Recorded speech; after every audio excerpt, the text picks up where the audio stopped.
What if I told you the version of yourself you show the world isn't the real you? Not a lie, but a defense. A mask, crafted not to deceive others, but to protect what still feels unhealed.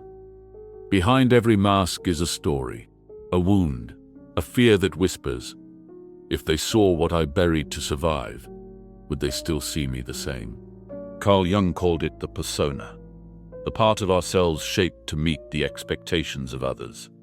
It's not a performance in the way we think of actors. It's a pattern, a quiet agreement with the world that says, I'll be who you need me to be, so long as I don't have to risk rejection. The overachiever, the caretaker, the rebel, the intellectual. We all crafted a version of ourselves to win approval, love, safety, often in childhood, often unconsciously. And over time, the mask doesn't just protect us, it becomes us. We confuse strategy with identity. We begin to believe the role is the whole. But here's the truth. Whatever you suppress for safety will eventually demand to be seen.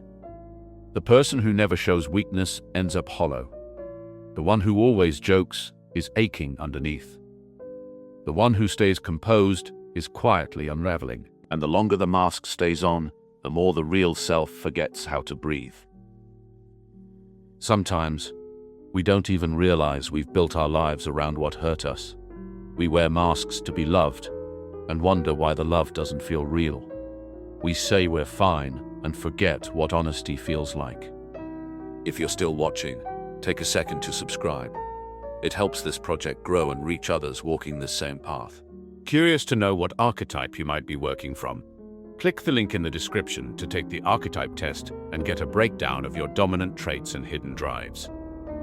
Your mask got you here, but it was never meant to carry your whole life. To live fully, you will have to disappoint the role. You will have to say no when you're expected to say yes. You will have to risk being misunderstood to finally feel seen. This doesn't mean erasing who you've been. It means integrating the parts you left behind. The real self doesn't arrive as perfection. It arrives as permission. To be flawed, to be felt, to be free. When we stop curating ourselves for others, we begin to discover who we were before we became palatable.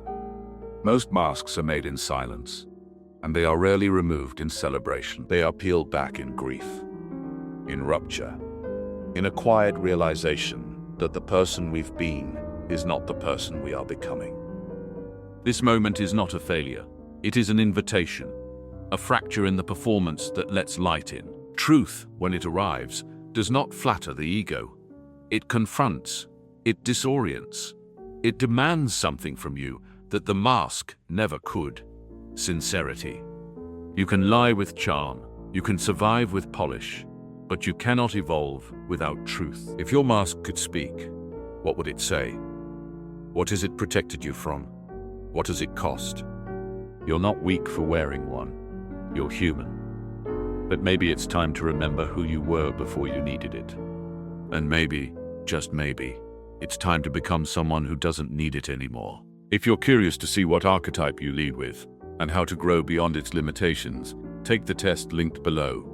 And if something in this spoke to you, share your archetype in the comments.